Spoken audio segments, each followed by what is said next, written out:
Hi, everyone. Welcome to What a Life, Understanding the Lifecycle of Tekton Pipeline. My name is Billy Lynch. I am a software engineer at ShaneGuard, and I am also a contributor to the Tekton project. Hi guys, I'm Vibhav. I work at Lifesaver. I'm also a contributor to Tekton project. And today we are gonna just go through Tekton and try to understand how exactly a pipeline works and the smaller details which usually we don't cover. Let's go. So let's try to understand what a pipeline is on a very high level. So what we have here in the diagram ahead is basically a pipeline. As you can see, a pipeline is a bunch of tasks which either run sequentially or parallelly. In this case, the first task is followed by two tasks which run parallelly and then one task which comes after. That's why the pipeline over here is defined as a directed acyclic graph of tasks. You can also see that each task has a bunch of steps defined in them, which actually carry out the workloads. And uh, these are just like logical boundaries that have been drawn to make it easier to create these resources, where pipeline uh, is composed of tasks, and individual tasks compose steps. Now you can define these pipelines and tasks as resources for Tekton, but they are not necessarily the ones that are running or like creating the workloads. To do that, you have to create a pipeline run or a task run, which is a runtime instance of the pipeline or a task. This you can understand this in a way of a class and an object, where pipeline can be seen as a class and a pipeline run is an object of the class. So you can give like different inputs to the pipeline through the pipeline run and basically see to it that these pipelines and tasks are reusable as you go. So when I said earlier that Tekton creates its own resources such as task runs, pipeline runs, what do I even mean by that? So in Kubernetes, you have your own native resources such as pods, daemon sets, stateful sets. Similarly, you can create your own resources using custom resource definitions, and Tekton does something similar. It creates its own resources such as tasks, pipelines, task runs, pipeline runs, and uses a controller to reconcile upon these resources to to basically take the steps that it needs to process the data it gets from these resources. In this case, we have an example here where we have a pipeline run where we have given the specification of the pipeline. And instead of referencing a task inside, we've also given a specification of a task with a single step where we are running the task called echo message, which runs a step of executing the echo hello world script in a Ubuntu image to give us output hello world in the container. So when you have a lot of tasks and pipelines running in your cluster, you would definitely consider using reusable resources, right? So in this case, you can't always define all the tasks in your cluster. So it'll be easier if you could just like reference a task from a third party registry somewhere. So in this case, you can see that in the first, actually the second task defined here, which is called echo world in this example, you can see that task ref has something called a bundle which is being used, which is defined as registry.example.com/echo. And basically what is being done is the task is not defined in the Kubernetes cluster itself. In this case, it is being pulled from this OCI registry in your cluster. All right, so let's take a quick look at how a resource is created. So this applies to any Tekton resource, whether it's a pipeline run, task run, anything like that. And if you're familiar with Kubernetes CRDs, then this should be pretty familiar. So all of these resources are created through the Kubernetes API. So Tekton itself is agnostic to where these come from. So it could be the user calling it directly with client Go, kube control, or it could be another piece of software calling it Tekton triggers, Jenkins X, anything like that. This goes to the Kubernetes API, which does some basic RBAC checks. So you can define policies for who's allowed to create runs, who's allowed to create pipelines, edit them, and so on. From there, it goes through a mutating emission webhook. So this is a webhook that's installed by Tekton. This does things like set defaults, sort of set some other common basic values within the resource that you're creating. Then that is sent to the validation emission webhook, which then validates the object, make sure that everything looks good. And then finally, that object is persisted to etcd. And eventually from there, the controller will pick it up and start its scheduling. Let's take a look at how the scheduling works. So Tekton uses a controller to take Tekton resources and reconcile them into Kubernetes resources that actually run the build. Tekton watches for any changes, acts on them, and then applies any status updates back to the original CRD object. So let's dig into some of the things that the controller does. Once that's done, another thing the controller needs to do is resolve any images referenced in the run spec and pin those to the exact hash that was used. So this is important for a few reasons. One, we want to make sure that everything in a run uses the same image, even if it's, say, like a pipeline run that might run for several hours. So being able to pin that exact SHA means that we can ensure a consistent version of any given image. Another thing that's super useful is for forensics, if we sort of need to look back at a run and see what was used. So this could be for debugging, right? You want to be able to say, hey, this image failed. Let me go check it out locally and see what's going on. Or it might be for, hey, there is an exploit in this particular version of this image. Was our CI pipeline vulnerable to it or not? So by pinning to that version, we can actually run that sort of queries and analysis. So the controller actually does a lot more, but probably the most interesting piece is how Tekton objects actually get ran on a Kubernetes cluster. So for every task run, Tekton will create a matching pod to actually run the build. Each of these pods runs as the service count that was defined in the task spec.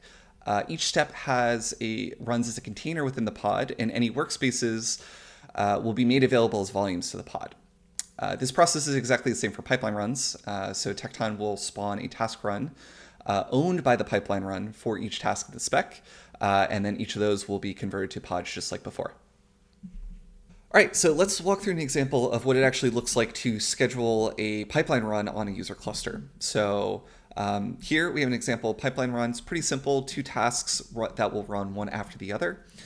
So this will come in, the Tekton controller will see it, it'll resolve any refs, it'll resolve any images, and it'll say, all right, we are ready to start scheduling things. So we'll start with task number 1.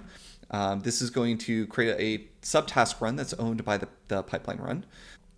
From there, the Tekton controller will see the task run and say, hey, I need to go create a pod in response to this. So that pod will execute, it'll run the user containers, and then once that's done, that will get cleaned up. The Tekton controller will see, oh, hey, the pod is done, so the task run is done. So it'll clean that up. Then it'll say, all right, it is time for task number 2 to run. And we go through the same process again. So we create the subtask run, we create the pod runs to completion, that gets cleaned up, task run gets cleaned up, and then we're done. Okay, so now that we know that the controller takes the task runs and converts them into pods, the next thing we're going to take a look at is how do these pods actually execute. So there is some sort of custom behavior that Tekton does inject into user containers.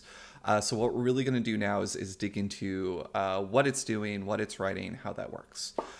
So a lot of this is controlled by a special directory that Tekton reserves. So it's called /Tekton. That can be found on the container file system.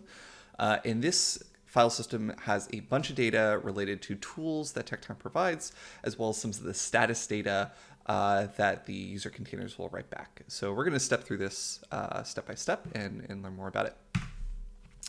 So first up, we're going to take a look at what we call the Entrypoint. So these are going to be sort of the tools that Tekton provides to the user containers and how it sort of sets up that environment. So Tekton has something called the Entrypoint or entry pointer. So this is the main binary that runs on the container within the pod for each step that sort of coordinates how this container is actually going to run.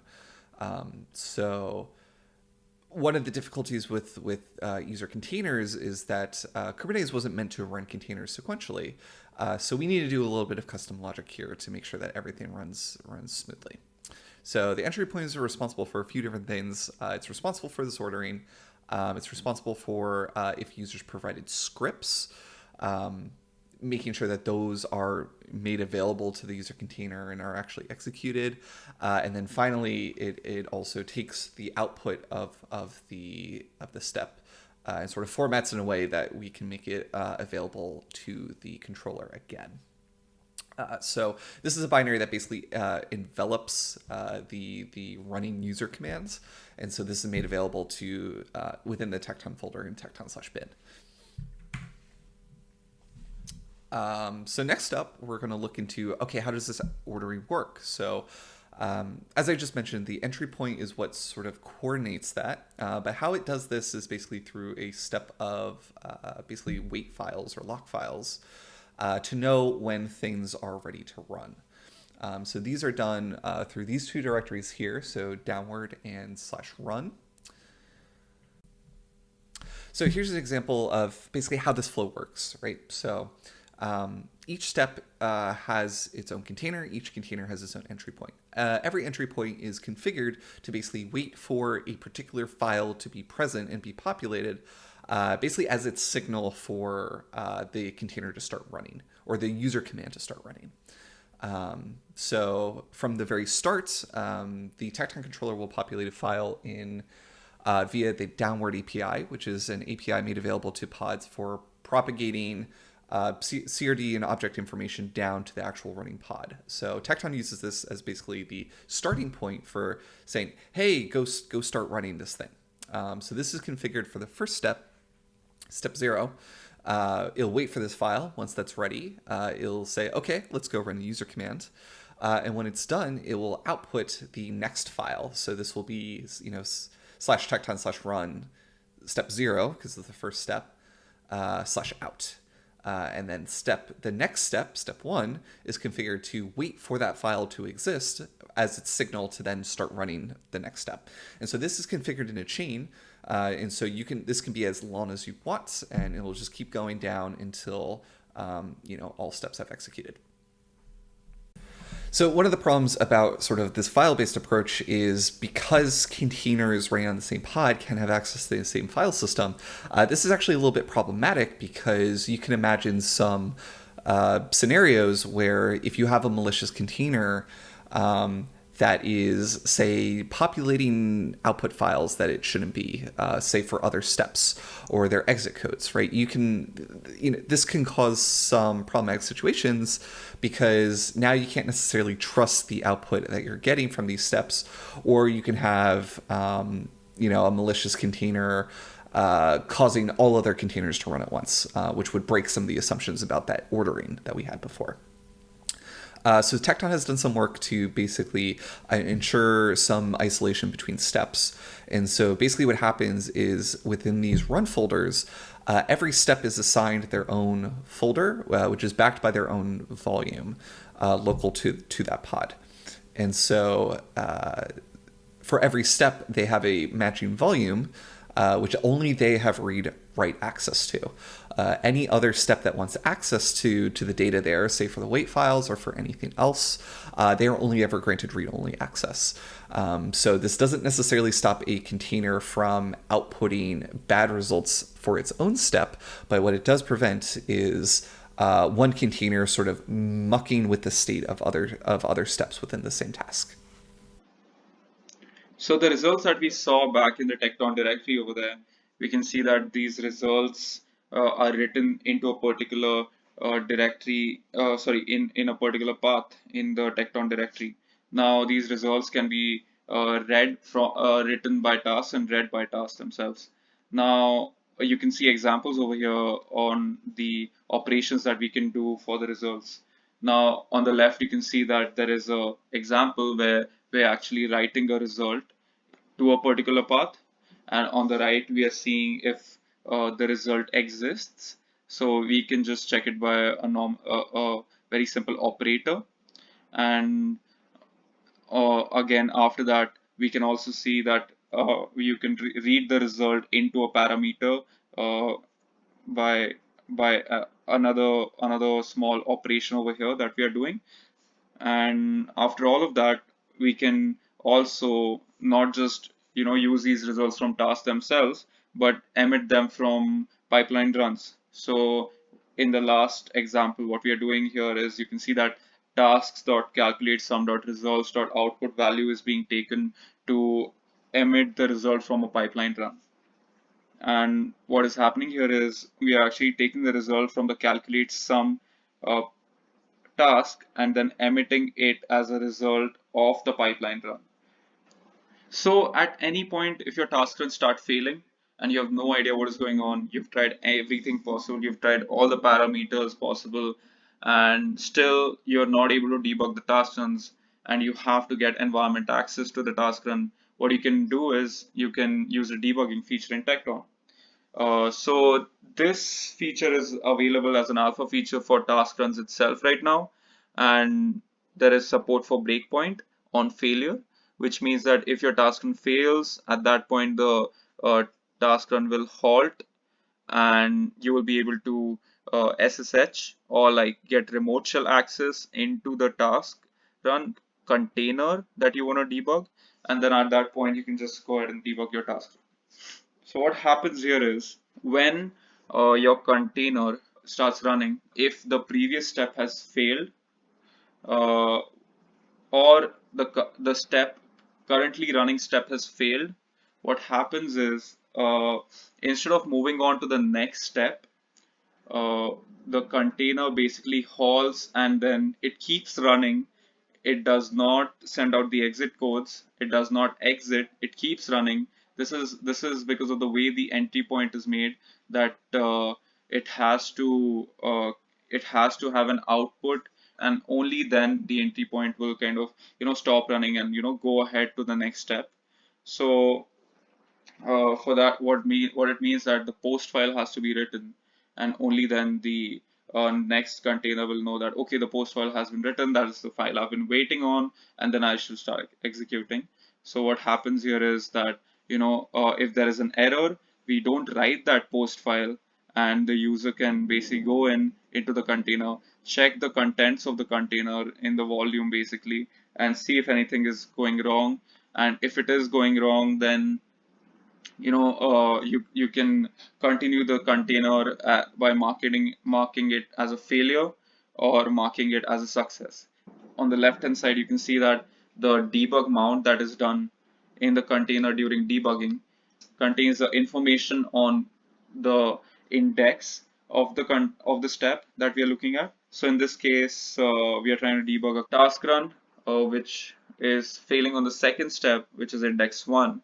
So you can see that the info has the one volume over there, and this changes from step to step. So if you try to debug the third step, you could see that the info will have the two volume and not the one volume. So this is what basically info is, and the scripts over here that you're seeing basically debug continue will say that okay, I'm done debugging the container, I'm done debugging the step, and I want to move on to the next step.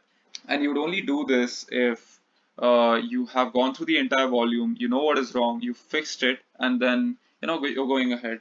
Else you'll do debug fail continue. And in this case, the in the first case actually debug continue, the step will be marked as a success, whereas in the debug fail continue, the step will be marked as a failure. Now, when these scripts run, what is exactly happening which is triggering the success and failure or the exit of this breakpoint? What is happening is when you run debug continue, we are writing the as you can see here, zero, the previous step, index 0 has out and out dot breakpoint exit already written. So basically, it was something that was debugged, and then it was marked as a success. So that's why out was written, and that's why out dot breakpoint exit was written. Out dot breakpoint exit wouldn't be here if debug continue scripts weren't run. So uh, once we run debug continue or debug fail continue, we will have outputs in the run directory for the directory with index 1, and we will see out.error if you run debug fail continue. If you run debug continue, you'll see out and out.breakpoint.exit. To run these debug steps, what you'll usually have to do is you'll have to exec into the container and then run these steps from there. So you can use any of these commands to do that. There'll soon be a way to do this through the Tekton CLI and other methods, other UI UX methods to do this as well.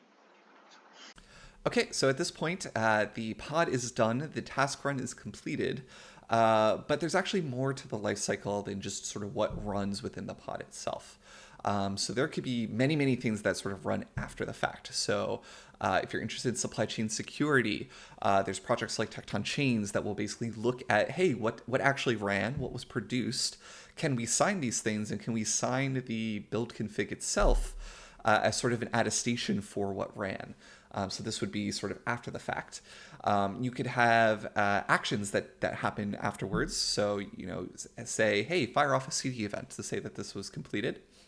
Or depending on if it passed or failed, hey, go update my commit status either on GitHub or GitLab. The other thing that might happen is we might want to archive sort of runs that have happened on the cluster. So Kubernetes was primarily meant to sort of show the current state of the world, right? Declarative configuration. It wasn't really meant for a historical log of every CI run that ever ran on the cluster. And so that, this is potentially an issue because if you run CI, eventually days, months, weeks after the fact, you're eventually going to hit a point where etcd just can't handle it and your cluster just sort of grinds to a halt. Because there's just so many objects that it's storing. So there's projects like Tekton Results that will say, hey, for runs that are, recently completed and we're reasonably confident that they are done, let's go archive those into a different database that can be, searched and queried later on. And then also in a similar vein, we also get asked quite a lot about, okay, what about log exporting? How do I make sure I preserve my CI logs either for, investigations after the fact or anything like that? So the nice thing about Tekton running on Kubernetes is that any sort of log exporting tools, Fluentd, Grafana, anything like that, that work with pods also work with Tekton. So even though Tekton doesn't necessarily have its own baked-in solution for log exporting, in a lot of ways we don't have to because there are already so many other great tools that are around this purpose already. And finally, we just want to give a shout out to some of the other work that's going on in this space. So this talk primarily focused on, what is the current state of the world, like how pipeline runs and task runs operate today. But there's also a lot of really, really cool work going on for extending runs for other custom types, things that don't run on Kubernetes clusters with custom runs. Spiffy Spire support, Hermecton for further locking down supply chain security and the capabilities that CI has access to within your cluster, I think is going to be huge. As well as some other nifty things around how do we schedule things? Can we schedule multiple tasks on the same pod? Stuff like that. So definitely keep an eye out. If you're interested in learning more, please reach out to the Tekton community. We're happy to chat either on Slack or GitHub or a mailing list. We'd love to have you involved. Okay, thank you guys for joining our talk. It was we had a blast, and come see us over at the Tekton CD GitHub and the Tekton CD Slack. We are very welcoming, and just hit us up if you want to ask questions on debug or like pipelines or whatever. We will be there.